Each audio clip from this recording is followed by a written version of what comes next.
Venetian nobleman who seeks to impress the beautiful Portia heirs to a vast fortune.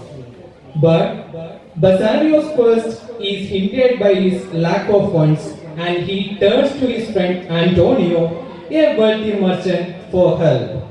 Antonio, in turn, borrows money from the moneylender Shylock, who demands a pound of flesh as collateral. As the story unfolds, we witness a complex web of relationships tested by love, loyalty, and the pursuit of wealth. Join us as we embark on this captivating journey where love, laughter, and tears await. Let the curtain rise and the magic of the Merchant of Venice begin. My name is Shakespeare William.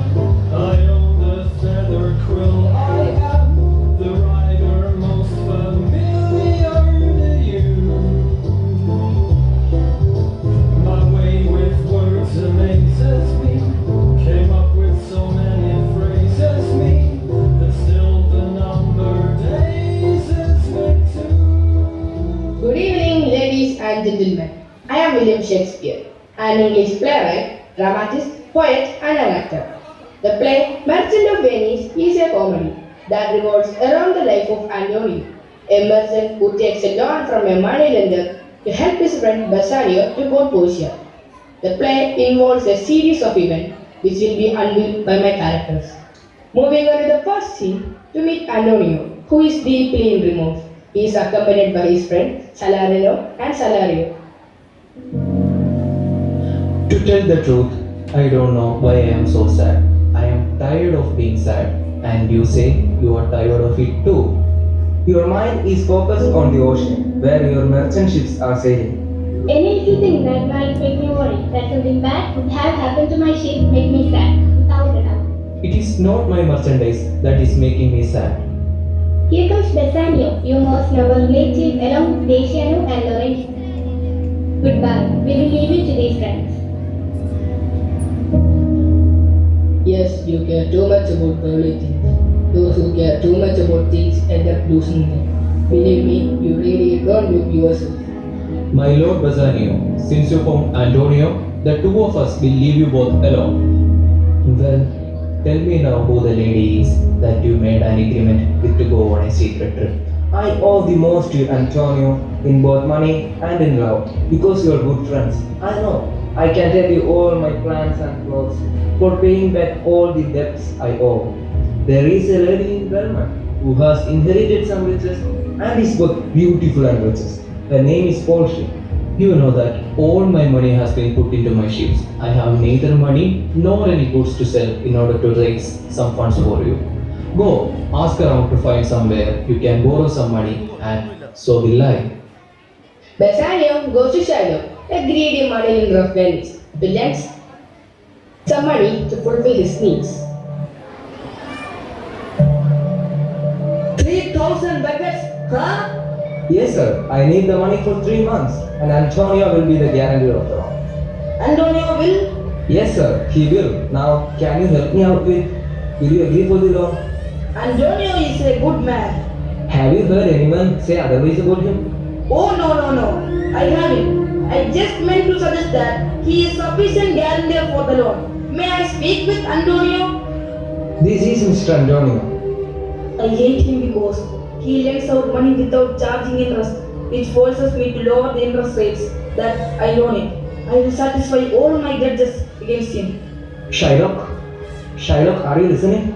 Yes, I am ready to give you the money. But I have a condition. Let's sign an agreement. If you do not repay me the agreed upon amount of money on the agreed upon day, in the agreed upon place, you will forfeit to me 1 pound of your fair flesh to be cut off from whatever part of your body I choose. Content in faith. I will seal to such a bond and say there is much kindness in you. You shall not seal to such a bond for me. Don't worry, Bassanio. I expect to make 9 times the amount of this contract within these next 2 months. Antonio, I really don't know how to show my gratitude and love towards you for taking such a huge risk for me. I owe you till my death. It's okay, my dear Bassanio. Rise up now. Now let's meet the female protagonist, Portia, a rich, beautiful, intelligent heiress of Belmont. They were left by Portia's father who said that she is not to be married until a suitor dresses correctly, which of three caskets contain her portrait. Under penalty, if the selection is wrong and dresses incorrectly, he will never marry alone. The casket symbolizes the dominant tendencies prevalent in human nature. First suitor is the Prince of Morocco from Africa. Madam, the caskets are ready. Welcome my lord to the palace. I beg you to lead me to the casket so I can dry my leg. One of them has my picture inside, Prince. If you choose that one, then I'm yours. Oh hell, what is this? A skull? Oh, I feel I am not so lucky to get you, beautiful Portia. Here comes the next suitor, the Prince of Ariel, who is in Belmont to ride his lap and win Portia's hand in marriage. Harry, please. The Prince of Aragon has won his oath and now comes to make his selection. Here are the caskets, dear madam. Dear madam, I am prepared to take the risk. I know the rules. What's here? The portrait of an idiot holding something?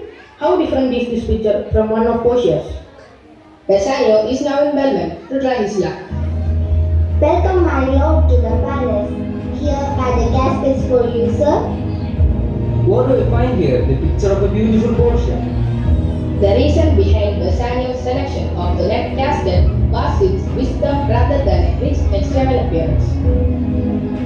My lord and lady, it is now time for those of us who stood by here and seen our wishes come true, and to cry out, good joy, my lord and lady.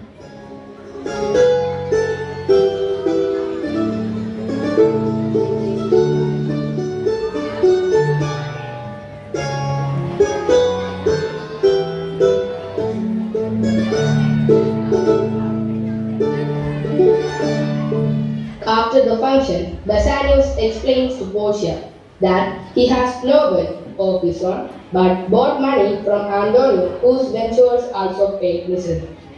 Shylock is now determined to have Antonio's flesh and has sought Duke's help. Shylock takes Antonio to prison. Portia's belief in the importance of helping Bassanio to rescue Antonio, and she decided that she and Nissa will go to the Venice in disguise to help the widows. Let's now move to the trial scenes.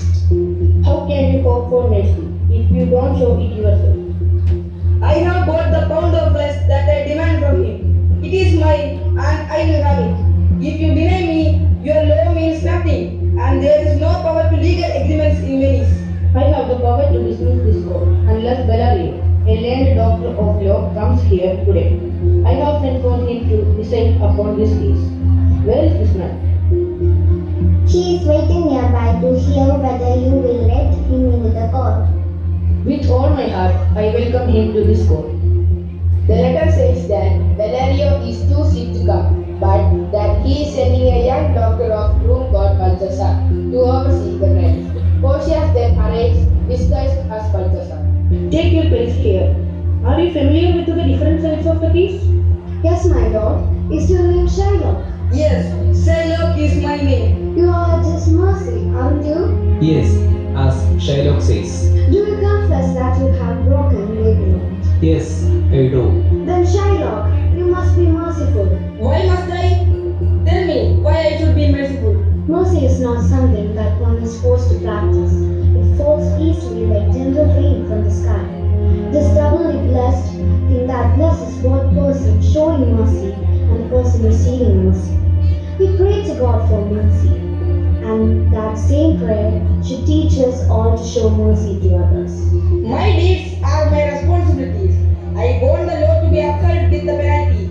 That means he must forfeit because of the loan that he lended from me. Can he not pay the money back? Yes, I have the money for him in this court, even twice as its sum. With all my heart, I ask the court to issue its judgment.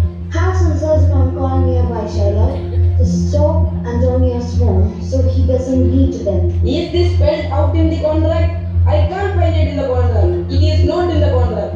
You Watson, do you something to say. Give me your hand, Bassanio. Farewell, and do not leave because I have fallen into this misfortune on your behalf. Speak well of me to your honorable wife. I am married to a wife who is as dear to me as life itself, but I don't think as highly of life itself. I would lose all of it. Yes, I would sacrifice everything to rescue you. Your wife wouldn't be too happy to hear that if she were around to hear you make that offer. And you, Shylock, you must cut the flesh off his breast. Such a wise judgment. The right sentence. Come, get ready, Antonio, for what you will listen. Hold on a second, there is something else. This agreement doesn't give you the right to splash a single drop of blood. The words are mentioned as a pound of flesh. So take what's yours, take your pound of flesh. But if in cutting it off, if you shed one drop of blood, your lands and goods will be confiscated by state of Venice by the city's laws. What a wise judge. You are really a wise judge. Oh, it's really impossible. Well then, I hope the devil gets him for this. I won't stay here any longer to argue. Wait, the law has another requirement for you. It is enacted in the law of Venice that if a foreigner is proved to have directly or indirectly attacked a particular citizen, the citizen against who he plotted will take half of his goods. The other half will be confiscated by the state. On your knees then, and beg for the Duke's mercy. I pardon your life even before you ask. Half of your wealth now belongs to Antonio. The other half goes to the state, and this may be reduced to a simple fine if we show humility. Yes, the money due to the state can be reduced, not the money due to Antonio. If it pleases my lord, the duke and the rest of the court, I am content to give up half of his goods that owe to me as long as he gives me the other half of his wealth so that I can invest it and upon his death give it to the gentleman who loves his dog. He will do this, or else I will take back the pardon that I just pronounced here. Sailor, thank this gentleman for what he had for you. I think you owe him a lot. Take some remembrance of us as a gift, if no payment. As a token of gratitude, I will take your ring. I won't take anything else. Sir, this ring was given to me by my wife, and when she put it on my hand, she made me swear never to sell it or give it away or lose it. That is what many men say as an excuse not to give gifts away. Portia welcomes Bassanio and Antonio. Bassanio then reveals that Bassanio gave his hand ring away. Bassanio tries to get Portia to understand why he gave it away, but she is not satisfied. She then gives him another ring. By heavenly gods, this is the same ring that I gave to the lawyer. Here is a letter, read it when you can. In the letter, you will learn that Portia was a lawyer and Nersa was the clerk. Antonio, you are welcome here, and I have an even better news in store for you than you expect. Open this letter soon, and you will read that 3 of your ships have suddenly come into harbor full of riches. O Lord, may your presence and blessings always be with us. The lesson we learned from the merchant of Venice is that one must always be ready to help others in any critical situation and show mercy to others so that the world will show mercy to you. Hope you all enjoyed this film.